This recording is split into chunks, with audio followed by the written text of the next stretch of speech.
Bismillahirrahmanirrahim. Assalamualaikum warahmatullahi wabarakatuh. Waalaikumsalam. Alhamdulillahirabbil alamin wassalatu wassalamu ala asrafil anbiya wa mursalin sayyidina wa maulana Muhammadin wa ala alihi wa sahbihi ajmain, amma ba'du. Alhamdulillah, puji dan syukur kita panjatkan kehadirat Allah Subhanahu wa taala karena di hari ketiga di bulan Jumadil Awal 1443 Hijriah bertepatan dengan 7 Desember 2021 kembali Allah pertemukan kita dalam kegiatan kajian akhlak mulia Majelis Ta'lim Al-Mulk dalam kegiatan mingguan kita mengisi waktu-waktu kita dengan ilmu agama, di mana di hari ini kita kembali menghadirkan kajian akhlak mulia dengan tema lapang dada yang insya Allah kali ini akan dibawakan oleh Ustadz kita, Ustadz Zulkifli Farojai. Salawat dan salam kita panjatkan kehadirat Nabi besar Muhammad SAW. Semoga kita akan menjadi bagian dari pengikut-pengikut yang setia mengikuti ajarannya, setia menjalankan seluruh ajarannya, dan pada akhirnya kita akan menjadi orang-orang yang terpilih yang akan bersama-sama dengan Rasulullah mendapat syafaat darinya di yaumil mahsyar nanti dan menjadi pengikutnya yang akan masuk ke surganya Allah Subhanahu wa taala. Amin. Jamaah Majelis Ta'lim Al-Mulk yang dirahmati Allah. Kajian kita sore hari ini mengangkat sebuah tema yang dikasih judul lapang dada. Lapang dada ini ya, kalau banyak orang mengartikan bisa saja lapang dada itu besar hati ataupun hal-hal yang lain di balik semua itu. Namun kita akan mengkajinya lebih dalam bersama dengan Ustadz Zulkifli Farojai. Assalamualaikum Ustadz. Waalaikumsalam. Ya. Kali ini Ustadz kita akan membahas tema terkait dengan lapang dada. Mungkin kita akan membahas bersama-sama apa sih itu lapang dada sebenarnya dalam Islam, dan Allah sendiri apakah memberikan kita sebuah peringatan atau sebuah himbauan agar kita bisa berlapang dada dalam melakukan segala hal, termasuk aktivitas kita dalam kehidupan sehari-hari ataupun dalam hal bagaimana kita berlapang dada menghindari dari perbuatan-perbuatan dosa. Mungkin Ustadz akan mengkajinya lebih dalam. Silakan Ustadz. Bismillahirrahmanirrahim. Assalamualaikum warahmatullahi ta'ala wabarakatuh. Waalaikumsalam. Alhamdulillah, salatu wassalamu ala rasulillah Muhammad ibn Abdillah wa ala alihi wa sahbihi mawala. Ashhadu an la ilaha illallah wahdahu la syarika lah wa ashhadu anna Muhammadan abduhu wa rasuluhu la nabiyya ba'dah. Bapak Ibu sekalian yang dimuliakan Allah Subhanahu wa taala, jamaah Majelis Ta'lim Al-Mulk,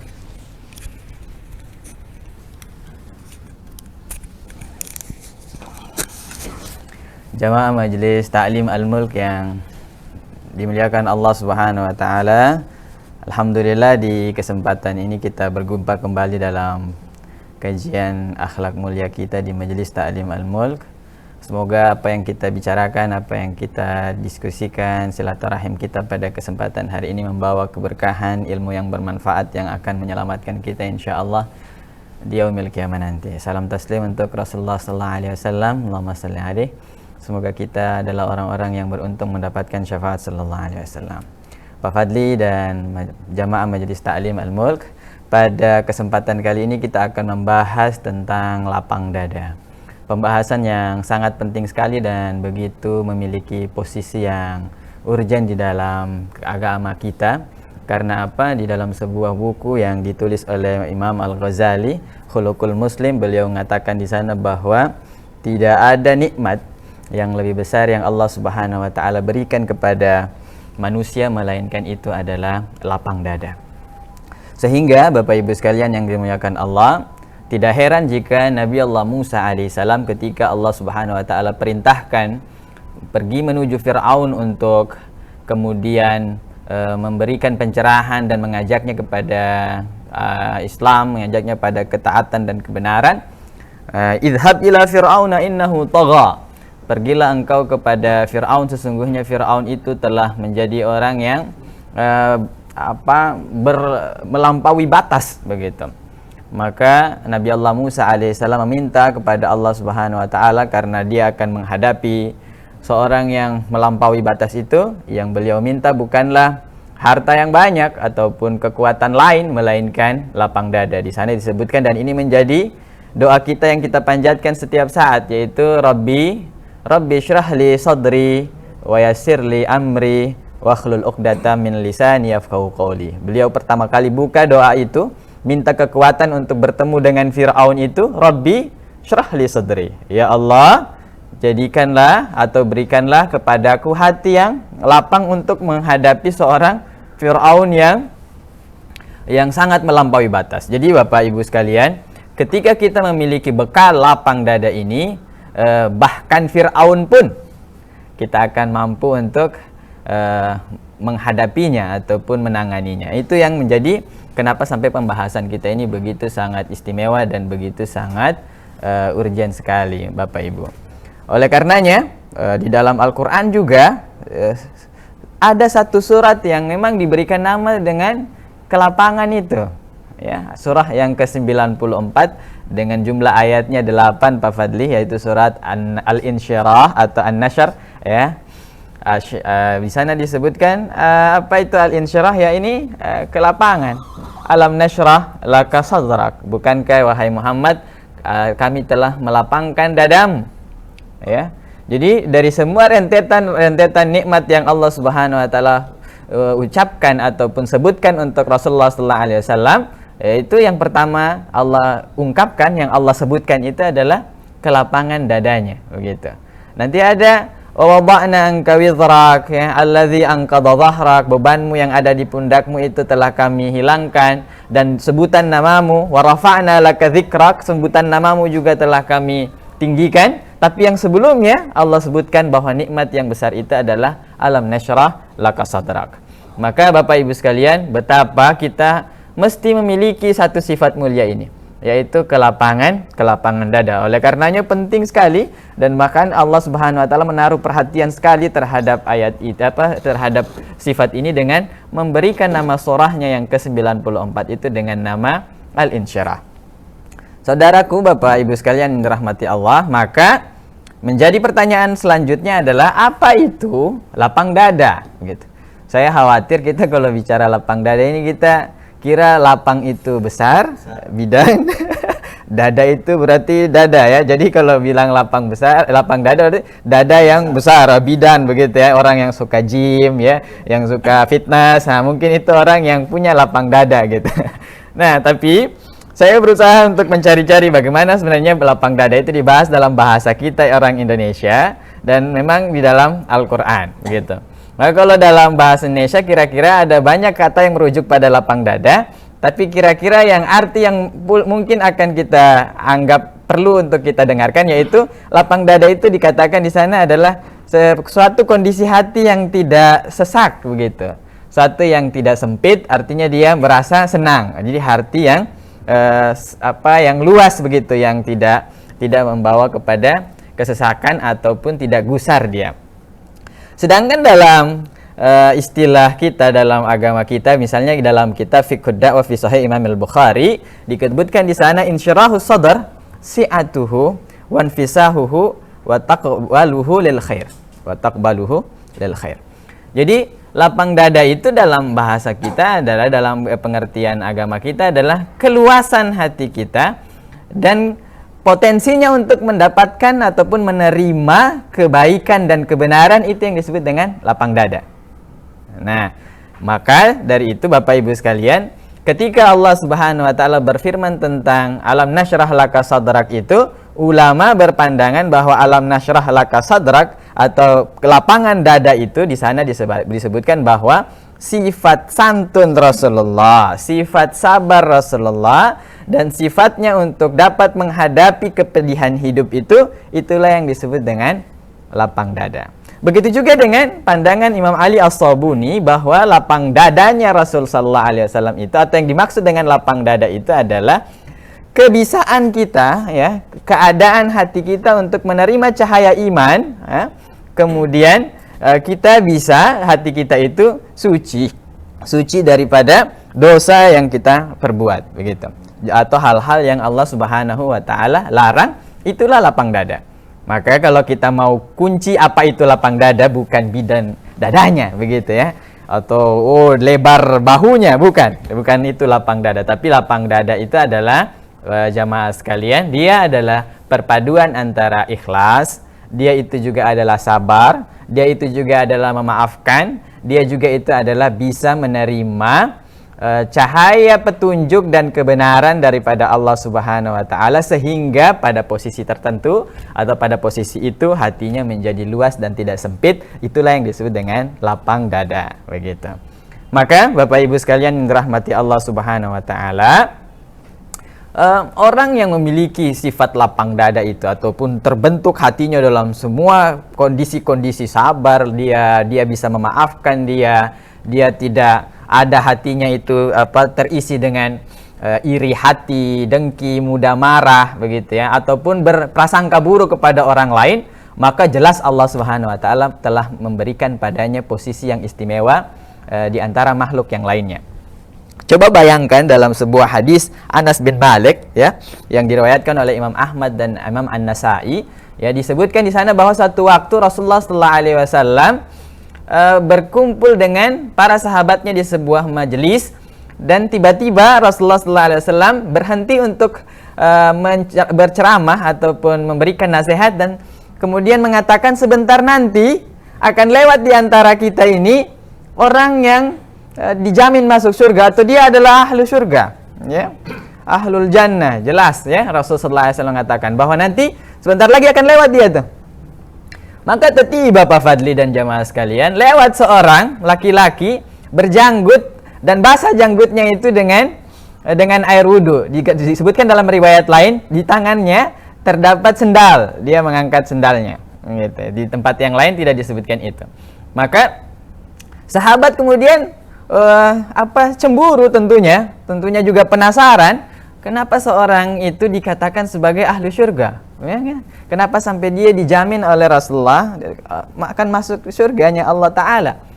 Maka kemudian hal itu bertambah lagi penasaran mereka, karena Nabi tidak menyebutkannya hanya dengan satu kali kesempatan. Di pertemuan berikutnya Nabi akan bilang lagi, orang sebentar nanti yang lewat ini adalah penghuni surga gitu. Lewat juga laki-laki yang sama. Dan sampai ketiga kalinya Abdullah bin Amr bin As ini beliau penasaran, kira-kira amal apa yang dilakukan oleh laki-laki tadi sehingga Rasulullah SAW memberikan jaminan padanya bahwa dia akan masuk surganya Allah Ta'ala. Pergilah Abdullah bin Amr bin As tadi itu ke rumahnya dan minta izin untuk bertamu. Bertamu itu di zaman kita atau dalam syariat kita itu hanya dibolehkan 3 hari. Ya, selebihnya berarti dia itu kos-kosan tuh, atau pindah rumah itu namanya. Kalau bertamu namanya 3 hari. Nah, 3 hari itu, di sepanjang 3 hari itu Abdullah bin Amr bin As tidak melihat apapun yang istimewa dari sahabat tadi itu, laki-laki yang dijamin masuk surga tadi itu. Ketika malam Abdullah bin Amr bin As bangun, dia juga tidak istimewa lah dia ya, tidak bangun, tidak atau puasa yang sepanjang hari juga tidak dilakukannya, atau apa yang istimewa tidak ada, sehingga Abdullah bin Amr bin As memberanikan diri untuk berkata jujur ya, atau mengungkapkan yang sebenarnya maksud daripada hatinya, kenapa sampai bertamu di rumah sahabat tadi. Kemudian mengatakan, apa yang membuat engkau sampai Rasulullah SAW mengatakan engkau dijamin oleh Allah masuk surga, atau akan dipastikan masuk surganya Allah Ta'ala. Sedangkan amal yang saya lihat selama 3 hari ini yang engkau lakukan biasa-biasa saja, tidak ada yang istimewa. Maka sahabat tadi bilang, jamaah sekalian, saya juga tidak tahu apa yang kemudian menjadi istimewa, tapi mungkin saja satu yang istimewa pada diri saya yang mungkin tidak dimiliki orang-orang lain, yang mengakibatkan saya dijamin oleh Rasulullah atau dikatakan oleh Rasulullah masuk surganya Allah adalah sebelum saya tidur, lihat ini jamaah sekalian ya, sebelum saya tidur saya telah memaafkan siapa saja yang berbuat salah pada saya. Semua kejadian dan tragedi pada hari itu yang kemudian berlaku pada saya dan bersinggungan dengan orang lain telah saya maafkan dan telah saya selesaikan dalam hati saya. Jadi orang ini benar-benar betul-betul memiliki keistimewaan dan anugerah kelapangan dadanya. Jadi apa saja jika seandainya hari itu ada orang yang mencemooh, ada orang yang menghina, ada orang yang kemudian berprasangka buruk, atau ada orang yang menyakitinya dan menzaliminya, maka sahabat ini sebelum tidurnya ritualnya adalah memaafkan orang-orang. Betapa luar biasanya hatinya Allah Subhanahu wa taala buka dengan begitu sangat luasnya. Maka ini perkara ataupun sifat yang betul-betul memiliki keistimewaan dan tempat yang cukup yang perlu kita latih seni berlapang dada ini dalam diri kita masing-masing. Bapak Ibu sekalian, oleh karenanya lapang dada itu selain seni dia adalah anugerah. Bisa jadi kita mencari tahu caranya agar hati kita ini, diri kita ini memiliki kelapangan dada ataupun sifat yang mulia tadi, dari sabar, tawakal, ikhlas, mudah memaafkan, tidak ada iri, tidak buruk sangka itu tadi. Itu bisa jadi kita latih dan nanti kita akan bahas bagaimana cara-caranya. Tapi kalau kita lihat Al-Quran, memang satu yang paling mutlak adalah yang paling penting untuk kita ketahui bahwa Allah, ya, pemilik segala sesuatu ini memiliki otoritas untuk memberikan kelapangan dada itu kepada hambanya yang dia kehendaki. Jadi memang dia adalah anugerah yang Allah berikan, ya. Lihat di dalam Al-Quran surat Al-An'am ayat 125, "Faman yuridillahu ayyahdiyahu yashrah sadrahu lil Islam." Siapa yang Allah hendaki untuk dia mendapatkan kebaikan, hidayah Islam, maka Allah Subhanahu wa taala akan lapangkan dadanya. Luar biasa. Jadi kalau kita melihat orang yang telah memiliki sifat ini, maka kita pastikan dia adalah orang yang telah dianugerahi Allah Subhanahu wa taala sifat yang begitu mulia. Karena tidak semuanya orang memiliki sifat ini, Pak Fadli. Baik itu di kantor kita, jarang sekali orang yang kita dapatkan leluasa hatinya untuk ikhlas, untuk sabar, atau dia berlapang dada untuk menerima kebaikan. Kalau dinasehati dia mengakui kesalahannya, ya. Ada orang kalau kita nasihati jelas-jelas salah pekerjaannya, dia malah ngamuk, Pak. Ya, kalau kita berdebat, yang penting suaranya besar. Siapa yang lebih besar suaranya, dia yang benar. Kebenaran berdasarkan besarnya suara.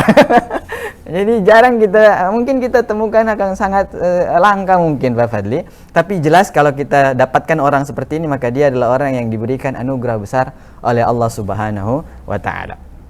Maka kita harus tahu, sebagaimana dalam sebuah kitab yang ditulis oleh Ibnul Qayyim Al-Jauziyah, Zadul Ma'ad, di sana beliau menuliskan beberapa cara tentunya, tapi beliau juga menuliskan beberapa situasi-situasi hati kepada kita semuanya untuk menggambarkan bagaimana hati yang bisa menerima sifat yang mulia ini. Ibnul Qayyim Al-Jauziyah mengatakan bahwa kira-kira beliau katakan suasana hati kita atau posisi hati kita ini ada tiga hal, ada tiga kondisi. Yang pertama adalah hati yang memang dia sehat, yang dia bebas dari penyakit, ya. Juga berarti ada hati yang berpenyakit, kebalikan daripada itu. Dan terakhir ada juga hati yang naudzubillah, yang mati, ya, yang sudah tidak lagi bisa digunakan. Nah, Ibnul Qayyim Al-Jauziyah bilang bahwa hati yang sakit itu tentunya hati yang berlawanan sekali, atau tidak mungkin dia memiliki sifat mulia, yaitu lapang dada ini. Karena hati yang sakit itu dia sudah terlalu banyak dipenuhi dan bersarang di dalamnya itu sifat ria.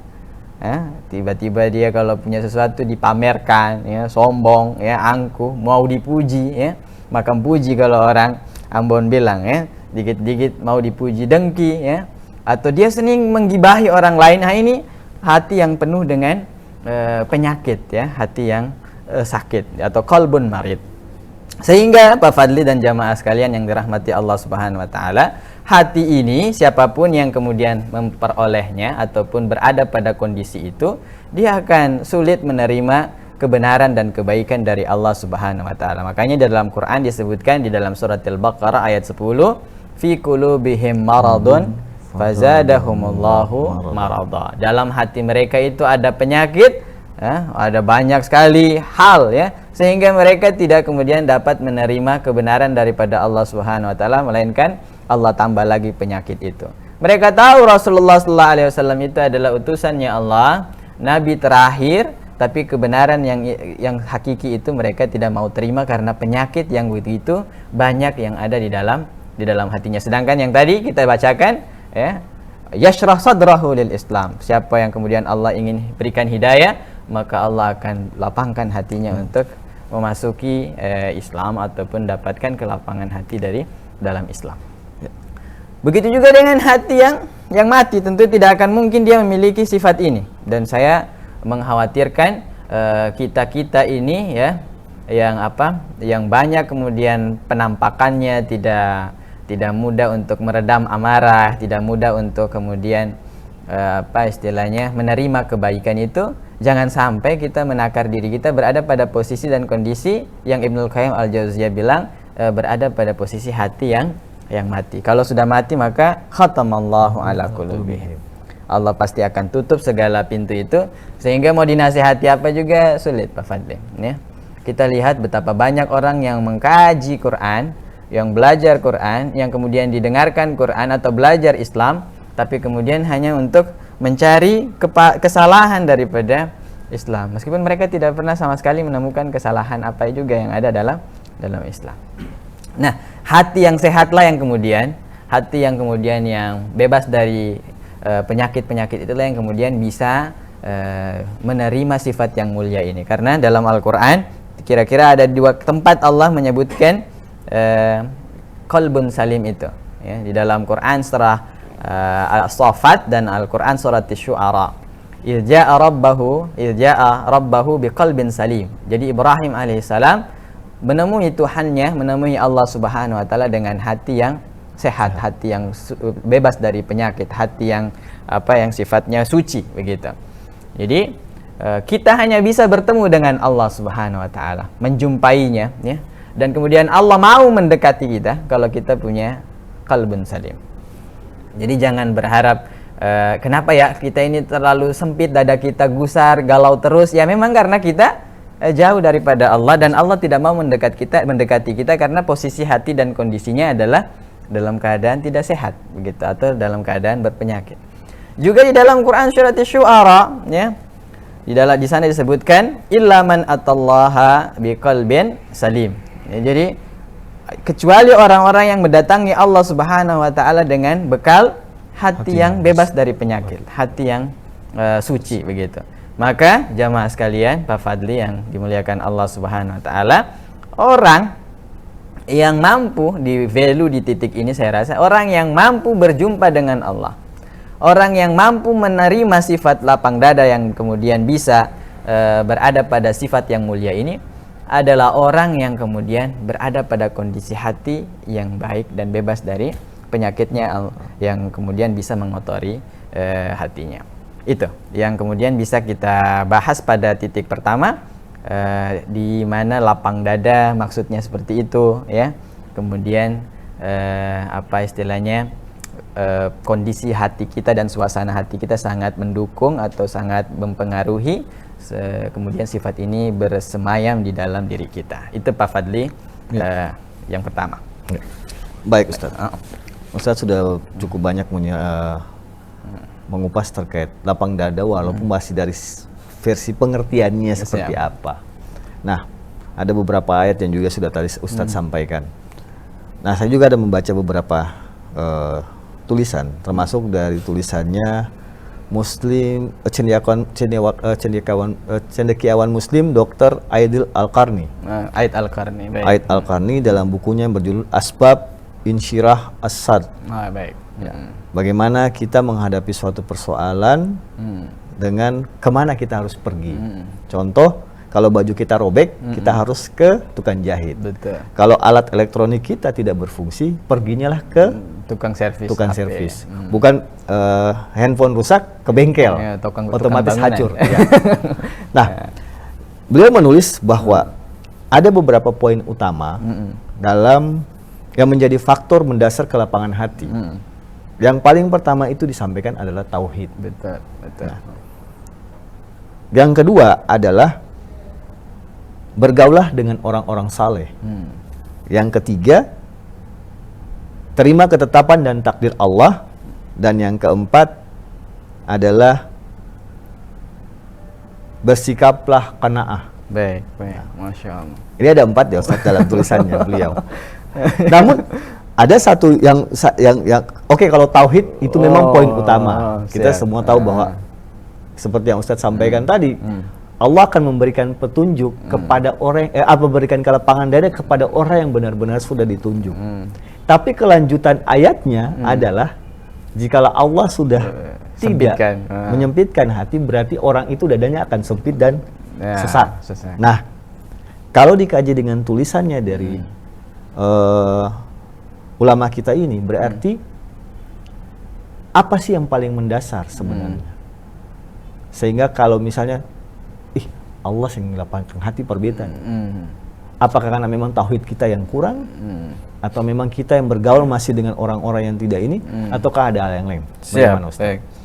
Wah, praduga itu yang kemudian membuat kita kira-kira apa sebenarnya yang menjadi sebab kelapangan dada atau sempitnya hati kita atau perasaannya kita galau mulu begitu ya, atau sulit untuk dapat hidayah atau nasihat. Seakan-akan tidak ada petunjuk. Tidak ada petunjuk gitu. Atau mungkin kita sifatnya atau kondisinya kalau mau taklim itu rumit banget begitu ya. Maka itu apakah bagian daripada Allah Subhanahu wa taala menyempitkan hati kita ataupun kemudian melemparkan kita pada suatu kondisi di mana hati kita berada dalam suasana yang sakit atau naudzubillah, atau dia dalam kondisi yang mati. Pak Fadli, tentu kita harus berprasangka baik kepada Allah Subhanahu wa taala selama kita berupaya, berusaha dan kemudian mengejar ketertinggalan kita untuk bisa berlapang dada itu, maka insya Allah kita akan Allah Subhanahu wa taala berikan. Ini adalah seni, dia adalah pelatihan. Makanya perlu beberapa cara-cara penting yang untuk kita dengarkan pada kesempatan ini. Pertama Pak Fadli, di dalam kitab Zadul Ma'ad disebutkan bahwa agar hati kita ini lapang. Lapang itu berarti kan kita tidak iri dengan orang, tidak dengki dengan orang, tidak hasut dengan orang. Pertama yang disebutkan adalah membiasakan diri kita untuk cenderung pada akhiratnya Allah Subhanahu wa taala. Disebutkan di dalam sebuah riwayat Imam Hakim dan Baihaqi bahwa kaifa insyirahus sadar. Nabi ditanya oleh sahabat, bagaimana sampai bisa seseorang itu memiliki hati yang lapang ataupun dada yang lapang begitu, ya. Maka faqala idz dakhala nurul qalb.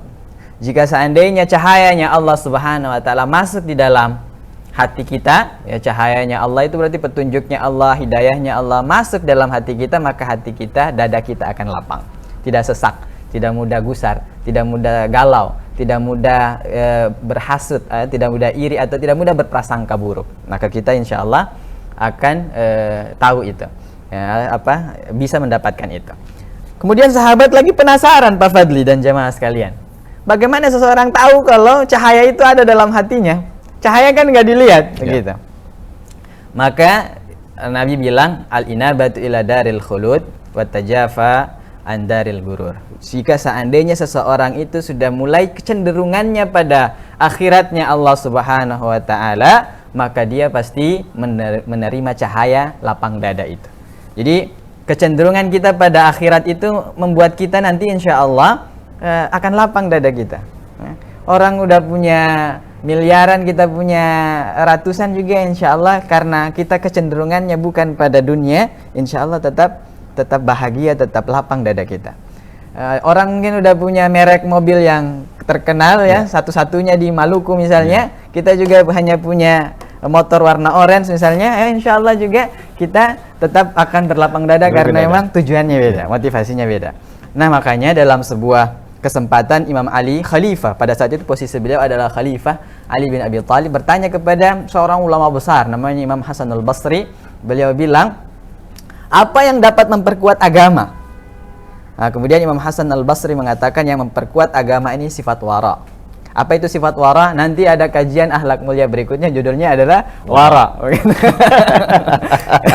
Nah kemudian beliau bilang, apalagi yang kemudian bisa meruntuhkannya? Beliau bilang adalah kerakusan kita pada dunia. Jadi ini agama ini, ya, bakal runtuh dia dalam diri kita dan dalam dimanapun juga jika seandainya kerakusan itu terlalu mendominasi ataupun mendominasi dalam diri kita. Sehingga Pak Fadli perlu kita tahu bahwa kalau dalam Al-Quran Allah Subhanahu Wa Taala sangat kemudian memberikan banyak kabar kepada kita, memberikan banyak berita kepada kita semuanya, bahwa tidaklah dunia itu adalah melainkan dia hanya senda gurau, ya, tidak terlalu penting begitu kalau di dalam di dalam bahasannya Allah Subhanahu Wa Taala. Dunia itu senda gurau, artinya dia hanya nanti akan terlewat oleh kita semuanya, dan kemudian yang kekal abadi itu adalah akhiratnya Allah Subhanahu Wa Taala. Demikian sehingga kita punya kelapangan ini, ya, kita tidak sempit dada kita ketika menghadapi berbagai macam kesulitan, karena kita tahu dunia sementara saja, akhirat yang kekal abadi, dan Allah menanti kita di akhirat sana dengan janjinya surga yang luas seluas langit dan bumi, bahkan lebih daripada itu. Ini yang pertama harus kita latih agar supaya kita tidak seni itu kita dapatkan, sifat lapang dada itu ada melekat pada diri kita. Ini yang harus kita latih. Kedua, ternyata Pak Fadli dalam menurut pandangan Ibnul Qayyim Al-Jauziyah, bahwa zikir dan istighfar itu dia bisa melatih diri kita untuk memiliki sifat lapang dada ini. Sehingga saya merasa sholat yang kita lakukan ini atau apapun yang kita lakukan dalam pagi dan petang berzikir dan mengingat Allah Subhanahu Wa Taala, itu adalah bagian daripada upaya kita untuk melapangkan dada kita. Gitu. Bayangkan dan Allah bilang, ala bidzikrillahi tatmainnul qulub. Bukankah dengan mengingat Allah hati akan menjadi tenang begitu. Dia akan lapang, dia akan senang, dia akan bahagia begitu. Dan kemudian dalam suatu kesempatan Nabi menunjukkan at-taqwa hahuna. Takwa itu ada di dalam diri hati kalian begitu. Jadi ketenangan, ketentraman, sifat takwa itu ada dalam di hati kita semuanya, dengan tentunya melatih zikir kepada Allah Subhanahu Wa Taala. Maka saya sangat menyenangi, atau kita semuanya kemudian perlu mengusahakan kalau selesai sholat itu sedikit-sedikit jangan langsung berdiri begitu, kemudian melupakan apa yang harus kita ritualkan begitu. Zikir kepada Allah, subhanallah, alhamdulillah, wala ilaha illallah, Allahu akbar, dengan seluruh fadilahnya tentunya, dan tentunya ini akan melapangkan dada kita dan mengingat Allah Subhanahu Wa Taala.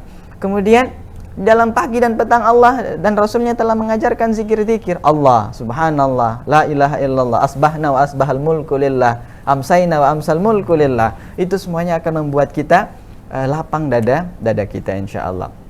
Karena kita selalu mengingat Allah. Di dalam sebuah hadisnya dari Abi Dunya, diriwayatkan oleh Abi Dunya dan Al-Baihaqi, mengatakan Rasulullah SAW bilang, hati itu seperti besi, dia akan berkarat. Jadi kalau besi itu, apalagi besi yang saat ini cepat banget berkarat ya. Kena suhu, kalau di Maluku suhu pantainya kuat ya. Berapa suhu jelek itu masuk, ibarat begitu hati kita. Cepat akan berkarat, maka dia, kata Rasulullah SAW, bisa berkarat karena dua hal, dan kemudian bisa hilang karatannya itu karena dua hal. Yang pertama adalah lalai kita, maksiat kita kepada Allah membuat hati kita itu akan berkarat. Dan dosa yang kita kerjakan ya, itu akan kemudian membawa kita kepada hati yang berkarat, mengakibatkan hati kita itu berkarat. Juga bisa hilang dengan istighfar dan zikir kepada Allah Subhanahu Wa Taala begitu. Jadi lapang dada kita ini kalau misalnya atasan kita marah, target akhir tahun kita tidak tercapai ya, mungkin sudah akhir tahun ya, kita punya atasan kadang marah-marah karena targetnya belum tidak capai begitu ya. Maka terutama ketika kita pada situasi-situasi seperti itu, banyaklah kita mengingat Allah Subhanahu Wa Taala, insyaallah hati kita menjadi lapang. Namanya target ya Pak Fadli ya, target juga kadang tercapai kadang tidak. Sudah diusahakan begitu ya, insyaallah atasan kita semuanya berlapang dada lah. Insyaallah. Nah, ala bidzikrillahi tatmainnul qulub gitu. Di dalam Quran juga di surat Thaha dikatakan ayat 130, fasbir ala ma yaqulun. Bersabarlah kalian terhadap apa yang mereka ucapkan. Ada orang sudah marah kita, ada sudah hina kita, ada sudah lempar kita ya. Fasbir ala ma yaqulun. Maka bersabarlah atas apa orang katakan pada kalian. Mungkin dia kira kita pulang malam karena mau pergi ke tempat-tempat yang maksiat, naudzubillah, padahal kita sedang dalam keadaan tugas lembur untuk mencapai target akhir tahun. Gitu. Atau kita kemudian pulang itu untuk mencari harta yang halal, masya Allah. Dan ini kemudian bersabarlah atas apa yang mereka katakan, wasabbih bihamdi rabbik, maka bertasbihlah kepada Allah Subhanahu wa taala dengan seluruh kemuliaan dan keutamaan yang telah diberikan kepada kita semuanya. Dan yang luar biasanya lagi, Pak Fadli dan jamaah sekalian dirahmati Allah, ada hal-hal, ada bagian-bagian tertentu, ya, porsi-porsi tertentu yang Allah tidak berikan kepada orang yang berdoa, tapi Allah berikan pada orang yang berzikir pada Allah. Lihat itu. Fadhkuruni adzkurukum. Ingat aku, maka aku akan berikan apa yang aku akan ingat padamu. Kalau Allah sudah ingat kita, ya apa saja akan terpenuhi. Sedangkan kalau kita berdoa mungkin terbatas. Kita minta sehat, kita minta uang, kita minta apalagi corona cepat hilang, PPKM-nya berpindah level misalnya, ya. Mungkin naik terbatas level, ya, karena permintaan kita. Tapi kalau kita ingat Allah, Allah akan ingat kita, dan ketika Allah ingat kita pasti apa saja yang kita butuhkan akan dipenuhi oleh Allah Subhanahu wa taala. Sehingga ada porsi yang tidak diberikan kepada orang yang berdoa, tapi diberikan kepada orang yang mengingat dan berzikir pada Allah Subhanahu wa taala. Sehingga benarlah nasihat dari Ibnu Hibban rahimahullah taala, ya, di dalam kitabnya Raudatul Uqala. Beliau bilang, pentingnya seseorang melatih diri untuk berlapang dada terhadap kesalahan orang itu, ya, karena tidak ada obat yang paling efektif dalam meredam kejahatan orang lain melainkan dengan perbuatan yang baik kepadanya, dan tidak ada faktor yang mampu menyalakan dan menyulut kejahatan melebihi apa yang dilakukan dengan kejahatan yang serupa. Jadi, ya, berlapang dadalah kita, karena kejahatan bisa kemudian teredam dengan sifat lapang dada kita itu, dan kemudian kebaikan akan banyak muncul dengan kemuliaan sifat ini. Suatu waktu Aisyah radhiyallahu taala anha bertanya kepada Rasulullah SAW, Pak Fadli, ya, dan jamaah sekalian. Aisyah bertanya, wahai Rasulullah, pernahkah suatu masa di mana engkau sangat sesak begitu, sangat gelisah begitu, sangat gusar, ya? Ada satu keadaan di mana engkau sangat sulit, wahai Rasulullah, begitu, selain pada perang Uhud. Dia bilang. Aisyah bilang, ada nggak yang lebih sulit dari perang Uhud begitu? Posisinya begitu, suasana hatimu lebih rumit daripada itu. Karena kita tahu kekalahan umat Islam cukup besar pada peperangan Uhud, ya. Rasulullah SAW sendiri kemudian mengucurkan darah pada saat itu. Sehingga Aisyah bilang, ada nggak suasana hati atau posisi di mana engkau lebih sulit daripada perang Uhud?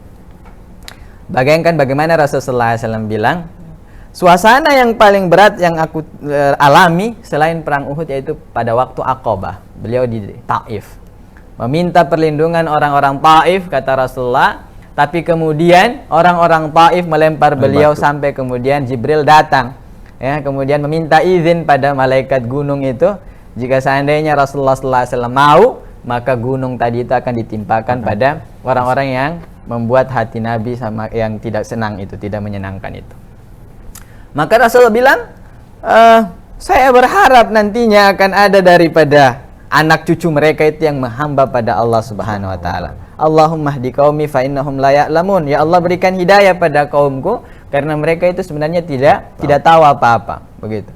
Jadi betapa Rasulullah SAW mengajarkan pada kita bahwa kejahatan tidak bisa dia lawan dengan kejahatan yang serupa, bahkan dia akan berbolak 190 derajat dengan sifat lapang dada yang kita miliki. Dan saat ini terbukti dengan apa yang kita lihat, semua penduduk Taif, ya, adalah orang-orang yang beriman pada Allah Subhanahu wa taala, dan dari sulbi-sulbi mereka itu kemudian lahir orang-orang yang bernyembah Allah Subhanahu wa taala. Begitu juga dengan Fathu Makkah, Pak Fadli. Saya kalau ada di Fathu Makkah, saya sudah libas semua orang-orang kafir itu. Saya sudah pada posisi menang. Iya. Saya sudah bawa tentara dan orang semua sudah tunduk. Dan orang sudah puji-puji saya begitu kira-kira. Entah itu anak baik dari turunan baik-baik akan berlaku baik. Padahal mereka dalam posisi yang sudah sangat tertekan. Bagaimana kelapangan dada Nabi, ya, untuk Nabi, bukan kita ataupun saya, ya. Kalau saya tebas semua. Saya sudah akan mengingat-ingat saya diusir, ya. Saya akan mengingat-ingat investasi saya mungkin yang sudah berpuluh-puluh tahun di Makkah sudah mereka ambil dengan semena-mena, begitu. Saya mulai dari nol lagi di Madinah, begitu. Dan kemudian miskin papa di sana, begitu. Maka saya akan tebas, begitu. Tapi Rasulullah SAW bilang apa? Izhabu, ente semua pergi sudah. Ente semuanya bebas sudah. Wa antum tulaqa, kalian semuanya adalah orang-orang yang bebas. Kalian orang-orang yang merdeka. Tidak ada darah yang mengucur pada saat itu. Di saat Rasulullah SAW punya kesempatan besar Untuk balas dendam. Untuk balas dendam. Punya kesempatan peluang yang besar untuk kemudian menghancurkan gitu. Maka tidak ada yang kemudian yang menghentikan keburukan selain daripada sifat mulia ini. Maka kita harus berlatih untuk itu. Nah, ini yang cara berikutnya ya. Jadi sudah kita sentuh semuanya itu tadi. Jadi semoga kita tidak berprasangka buruk pada Allah Subhanahu wa taala bahwa memang Allah ini kayaknya sudah menakdirkan saya hatinya sempit ya. Padahal kita belum melatih diri untuk berusaha lapang dada. Ya, berusaha berlapang dada. Ada banyak lagi Pak Fadli. Bisa juga dengan tilawatil Quran ya. Kalau sudah sesak, bacalah Quran. Dan saya yakin ketika kita baca itu pada titik tertentu, kita baca artinya kalau tidak mengerti bahasa Arab, Allah seolah-olah dan memang benar-benar sedang bercakap-cakap dengan kita. Kalau kita lagi susah dengan masalah keluarga, kita baca Quran. Pada titik tertentu kita akan temukan di mana Allah Subhanahu wa taala sedang berusaha menasihati kita tentang keluarga kita. Di saat ekonomi kita agak rumitnya, di saat pekerjaan kita agak sedang mendesaknya, di saat kemudian suasana lingkungan kita sedang tidak baik-baiknya pada kita, orang-orang menghujat kita dan lain semuanya, kita buka Quran akan kita dapatkan di mana Allah benar-benar sedang bercakap dengan kita dan hati kita akan bersenang, akan besar, akan lapang dengan sentuhannya Allah Subhanahu wa taala. Ini yang kemudian mungkin bisa kita latih Pak Fadli. Jadi maafkanlah ya, tilawah Quran lah, zikirlah kita kepada Allah Subhanahu wa taala, dan kemudian biasakan untuk kemudian mengingat bahwa akhirat itu lebih utama dibanding dunia. Insyaallah hati kita akan semakin lapang. Ada beberapa sifat nanti mungkin kita akan lanjutkan. Silahkan Pak Fadli, mungkin ada yang mau di Ini ada satu pertanyaan Ustaz. Siap. Sambil kita dari teman kita, Ustaz, bagaimana konsep berlapang dada ketika ada melihat teman dizalimi dalam pekerjaan oleh orang lain, misalnya atau dalam kasus nih Ustaz, dimurtadkan dari ajaran Islam, dan banyak teman Muslim yang tidak mampu dan tidak mau berbuat apa-apa. Masya Allah. Kalau dalam agama kita disabdakan oleh Rasulullah SAW, unsur akhaka zaliman aw mazluman. Tolonglah saudaramu baik dalam keadaan zalim dia atau keadaan terzalimi. Kalau dalam keadaan zalim, kita cegah dia untuk berbuat kezaliman, kejahatan. Kalau dalam keadaan mazlum, keadaan terzalimi, tentu kita harus tolong dia. Jadi babnya bukan lapang dada nerimo gitu ya, bukan itu babnya ya. Babnya ketika kita lihat saudara kita adalah bab pertolongan. Ya, tidak boleh kita melihat kezaliman kemudian kita bilang itu adalah lapang dada, bukan. Tapi kalau lapang dada ini pada situasi-situasi di mana kita memang istilahnya memerlukan suatu tingkat kesabaran, keikhlasan, tawakal pada Allah ketika menerima ujian dan kemudian ketika menerima kondisi yang tidak mengenakan dalam hidup kita. Tapi kemudian kita melihat orang dizalimi ya, atau bahkan pada titik dimurtadkan, ya kita harus menolongnya, menggapainya kembali, mengajaknya kepada hidayah Islam, dan itu saya rasa membiarkannya adalah satu kezaliman sendiri. Ya, membiarkan saudara kita untuk biar saja dia murtad itu adalah kezaliman lain yang kita lakukan. Jadi kalau dalam sebuah sabda Rasulullah SAW, man ra'a minkum munkaran, siapa yang lihat kemungkaran ya, kejahatan, kezaliman, falyughayyirhu biyadi, maka hendaklah dia cegah itu dengan tangannya, kekuasaan yang dia miliki. Kalau dia atasan, dia panggil ya, dia berikan punishment, dia kemudian berikan sesuatu hukuman kalau misalnya dia melakukan hal-hal yang menzalimi ya. Faman lam yastati fabilisanihi ya, faman lam yastati fabilisani, maka kalau tidak bisa dia nasihati dengan lisannya. Faman lam yastati fabiqalbihi, kalau tidak bisa juga ketika melihat orang tadi dizalimi itu bahkan dimurtadkan itu, fabiqalbihi, maka hendaklah dia mengingkari itu, fadzalika adhaful iman, dan itulah selemah-lemahnya iman. Bahkan mengingkari itu sudah adalah bagian dari lemah-lemahnya iman. Ya Allah, saya sudah usahakan untuk menasehatinya, saya juga sudah ingkari itu, maka kita kembalikan pada Allah Subhanahu wa taala. Tapi di bagian ini bukan dinamakan berlapang dada. Tidak boleh kita biarkan. Ya sudahlah, lega saja dengan itu. Enggak bisa begitu Pak Fadli. Ya, kita harus upayakan. Kalau tidak bisa kita bantu dengan memberikan bawa kepada teman yang lebih memahami, begitu. Itu saya rasa Pak Fadli di pertanyaan Bapak tadi. Jadi memang tidak semua hal kita harus berlapang dada ya Ustaz. Siap. Ada hal-hal tertentu yang memang pada akhirnya kita juga harus bisa mengambil sebuah keputusan. Ya, seperti yang Ustaz bilang tadi, kalau orang dizalimi, berarti kita harus berusaha untuk membantu dia jangan sampai dia terzalimi. Baik. Nah, sebaliknya kalau kita yang dijalimi, harusnya ada orang yang coba membantu. Ya. Gitu. Dan jangan juga kita menzalimi orang lain, ya kan? Sehingga segala hal yang terjadi kita mungkin bisa menyelesaikan dengan step-step atau langkah-langkah yang sesuai yang diajarkan oleh agama Islam sendiri. Karena memang kalau bicara konsep berlapang dada, kita mungkin melihat ini gampang sebenarnya. Ya kan, kayak Ustadz bilang tadi. Tapi ternyata orang berlapang dada itu harus dapat petunjuk dari Allah. Betul. Mau berzikir, mau apapun, kalau Allah bilang belum saatnya, ente dapat, ya ente memang masih harus berusaha. Nah, Ustadz, tadi ada juga konsep berlapang dada yang disampaikan oleh Ustadz. Salah satunya mungkin bagaimana kita bergaul dengan orang-orang yang saleh. Nah, tapi terkadang kan ini Ustadz, ada kita bergaul dengan orang saleh, bergaul dengan Ustadz, bergaul dengan ulama, dengan Habib dan segala macam. Tapi pada kenyataannya, ketika kita bergaul, orang bilang mungkin, ente ini gara-gara cuma bergaul dengan Ustadz saja, ente guys kayak Ustadz, soalnya dan segala macam.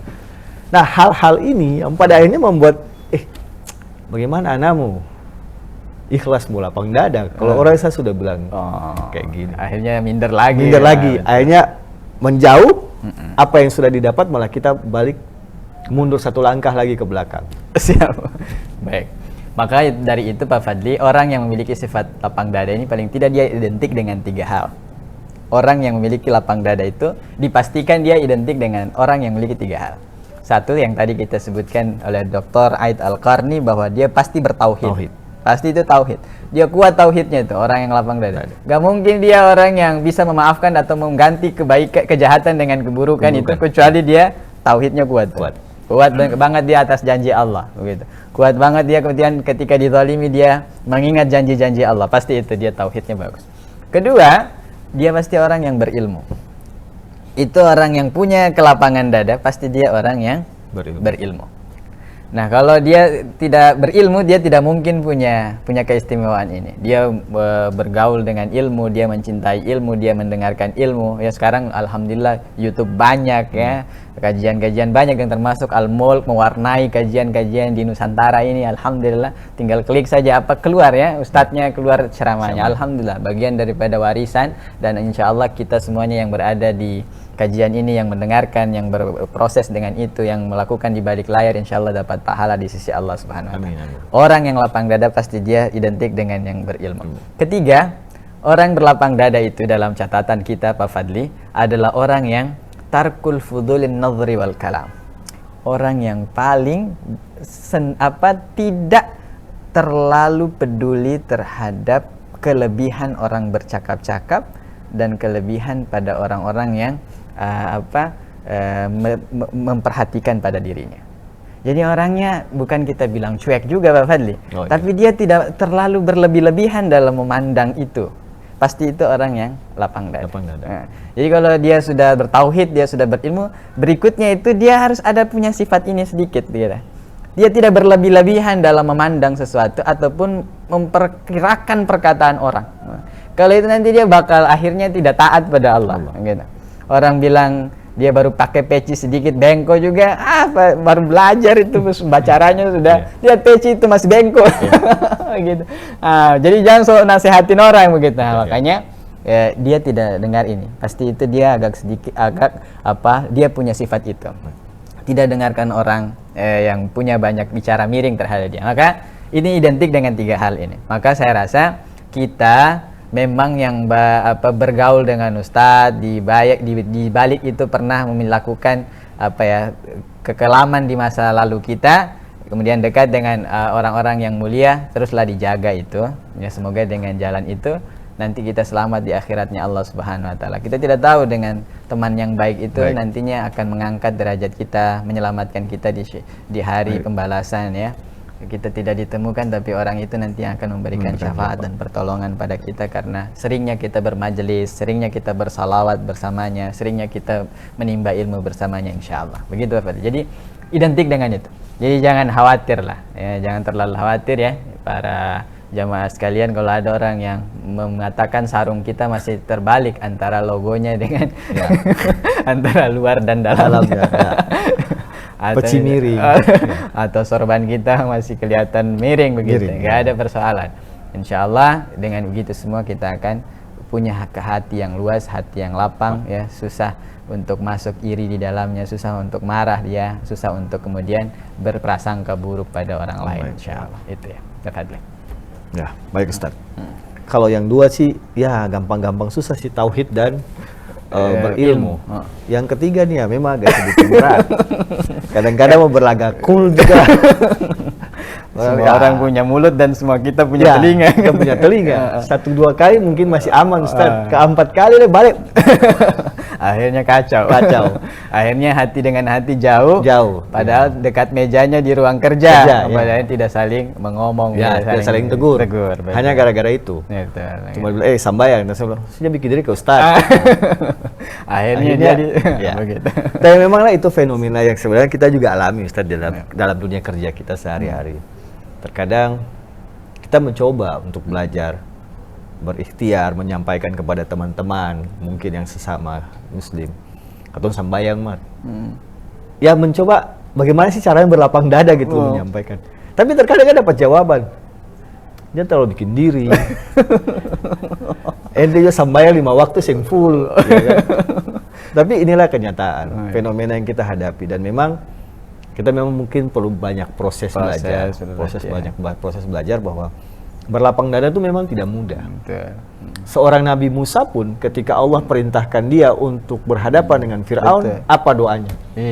Ya Allah, berikanlah saya kelapangan dada untuk menghadapi Musa. Karena dia tahu betapa hebatnya seorang Fir'aun saat itu. Nah, begitu juga mungkin dengan kita ya Ustadz. Sudah tanggal 7. Hitung waktu 24 hari sebelum 31 Desember. Otomatis target masih jauh. Kalau bos masih mengerti ya sudahlah. Alhamdulillah. Cincai. Kalau tidak, itu artinya coba lapang dada. Betul. Tapi pada akhirnya menjadi sebuah hal yang memang mungkin kita harus banyak berlatih. Berlatih dengan banyak cara. Mungkin yang seperti Ustadz bilang tadi, salah satunya mungkin kita harus banyak berzikir, banyak mendekatkan diri pada Allah, berusaha untuk membaca kitab suci, selalu membaca ayat-ayat suci, sehingga mungkin kita menemukan jawaban di dalam situ. Tapi kalaupun belum menemukan jawaban, artinya usaha kita memang belum sampai pada betul. Jadi jangan menyalahkan prosesnya. Salahkanlah pada saat kita belum maksimal berusahanya. Jadi saya rasa Pak Fadli, kita ini tentu ketika kali dalam fenomena kita harus mengajak orang, harus kemudian di satu sisi kita juga dapat percibiran daripada saat mungkin dia juga karena sudah saking akrabnya, dia ucapkan ya seenak hatinya begitu. Sedangkan kita yang mendengarkannya kayaknya masuk dan menusuk dalam diri begitu. Nah memang saya sih selalu inginkan kita ini menasihati diri sendiri dengan mengatakan atau mengambil ibrah pelajaran bahwa ada perkataan al-ajru biqadril masyaqqah. Pahala itu sesuai dengan timbangan kesulitannya. Kalau gampang-gampang itu bukan dapat pahala, dia dapat voucher, mungkin dia pulsa begitu. Tapi ini pahala, dia akan berbanding lurus dengan kerumitan yang kita hadapi begitu. Jadi begitu juga di dunia kerja, semakin rumit dia biasanya bonusnya semakin besar Pak Fadli. Yang gampang-gampang, yang duduk-duduk riang di mejanya kadang tidak dapat bonus apa-apa di akhir tahun Yang menunggu biasanya ya sudahlah. Dia punya nunggu juga. Kalau yang keluar di jalan ya memang rezeki di jalan. Saya rasa begitu. Baik, jamaah Majelis Ta'lim Al-Mulk yang dirahmati Allah, kurang lebih 1 jam kita sudah bersama-sama mengkaji apa itu sebenarnya lapang dada dalam Islam. Beberapa hal yang sudah disampaikan oleh Ustadz, termasuk bagaimana kita supaya ketika berlapang dada itu kita memperdalam dulu tauhidnya kita. Kita belajar tentang bagaimana kita berlapang dada, memperdalam ilmu kita, terus dalam kehidupan sehari-hari, ya kayak Ustadz bilang tadi, tidak perlu sampai cool ya, tidak perlu sampai orang bilang, wah orang ini dia memang betul-betul cuek abis, padahal itulah sebenarnya kita harus pelajari bahwa tidak perlu mendengar apa yang orang bilang dan perlu memperhatikan apa yang orang lakukan. Istilah kecil dia jangan iri hati lah gitu kan. Terus di dalam situ kita mungkin bisa belajar bahwa yang paling penting bagi kita adalah bagaimana kita bisa tidak menempatkan diri kita lebih mencintai dunia. Ya kan, kalau Ustadz ngomong tadi, ujungnya adalah bagaimana kita menempatkan dunia hanya sebagai bukan skala prioritas kita. Dunia hanya sementara, akhirat yang selamanya. Jadi jamaah Majelis Ta'lim Al-Mulk, semoga kajian di sore hari ini bisa menambah ilmu kita. Kita bisa belajar banyak tentang bagaimana kita berlapang dada dalam kehidupan kita sehari-hari, baik dalam kehidupan kita di kantor, maupun kehidupan kita dengan keluarga, dengan anak, saudara, istri, dan sebagainya, orang tua, ataupun dengan tetangga. Tidak mudah memang berlapang dada, tapi ketika Allah sudah memberi petunjuk itu kepada kita, mungkin kita akan menjadi salah satu orang yang sudah ditetapkan Allah, kamulah penghuni surga. Insya Allah. Ayo mari Bapak Ibu, kita banyak-banyak belajar ilmu agama, sehingga kelak insya Allah mungkin kita akan menjadi bagian-bagian dari pengikut-pengikut Nabi besar Muhammad SAW yang insya Allah dilapangkan dada kita, sehingga ketika di Yaumil Mahsyar nanti kita adalah orang-orang yang tidak perlu dihisab, tapi Allah sudah memberikan ganjaran kepada kita, surganya Allah, di mana kita bersama Rasulullah di dalamnya.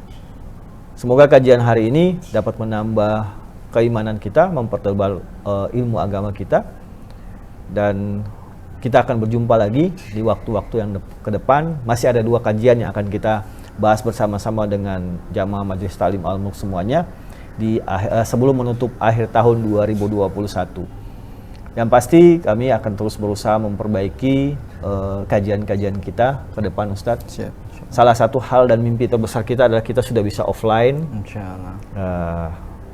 Karena teman-teman Yahkesma sudah bisa melakukan itu, semoga Al-Mulk juga bisa melakukan itu. Kita bersama-sama berkumpul dengan teman-teman dari perbankan yang lain, teman-teman dari Penin, teman-teman dari BRI, dari BCA, juga teman-teman dari Bank Indonesia, dari Bank Mandiri yang sudah hadir di sore hari ini bersama-sama dengan kita. Alhamdulillah. Semoga Allah merahmati kita, membalas kehadiran kita semuanya dengan hitungan pahala yang kayak Ustadz bilang bukan voucher ya Ustadz. Bukan voucher pulsa, beli 25.000 cuma dapat sekian paket data, tapi memang kita diberikan ganjaran oleh Allah dengan pahala sesuai yang kita dapatkan di kajian kita di sore hari ini. Jamaah, kita tutup perjumpaan kita dari sore hari ini dengan mungkin ada 2 sedikit dari Ustadz. Silakan Ustadz. Baik. Jamaah yang dimuliakan Allah Subhanahu wa taala, di posisi kita berlapang dada ini insyaallah Allah Subhanahu wa taala orang yang selalu mengupayakan dirinya untuk berlapang dada dan memiliki sifatnya, nanti insyaallah akan Allah berikan ilham pada dirinya, yaitu adalah satu buah yang manis yang Allah Subhanahu wa taala janjikan untuk orang-orang yang terus berlatih dan mengasah diri memiliki seni berlapang dada ini. Semoga kita adalah orang-orang yang beruntung itu, dan kelak Allah Subhanahu wa taala membangkitkan kita bersama Rasulullah sallallahu alaihi wasallam dengan sifat yang mulia ini karena hati kita yang sehat, yang bersih, yang baik insyaallah. Ala hadhihi niyyah wa ala kulli niyatin salihah. Al-Fatihah. A'udzu billahi minasyaitonir rajim. Bismillahirrahmanirrahim. Alhamdulillahirabbil alamin. الرحمن الرحيم مالك يوم الدين إياك نعبد وإياك نستعين اهدنا الصراط المستقيم صراط الذين أنعمت عليهم غير المغضوب عليهم ولا الضالين آمين. أعوذ بالله من الشيطان الرجيم. بسم الله الرحمن الرحيم. الحمد لله رب العالمين. اللهم صل على سيدنا محمد وعلى آل سيدنا محمد. اللهم يا الله إنا نسألك فهم النبيين وحفظ المرسلين. اللهم أغننا بالعلم وزينا بالحلم وأكرمنا بالتقوى وجملنا بالعافية. اللهم أخرجنا من ظلمات الوهم وأكرمنا بنور الفهم وافتح لنا أبواب العلم وزينا بالأخلاق الحسنة والعلم.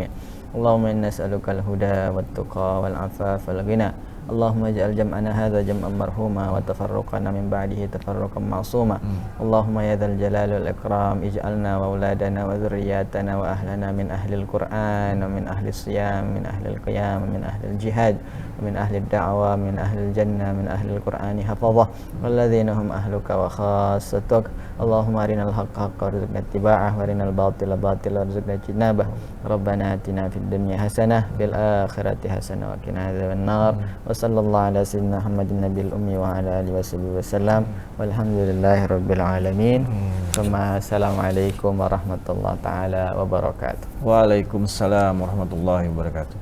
Terima kasih Bapak Ibu jamaah.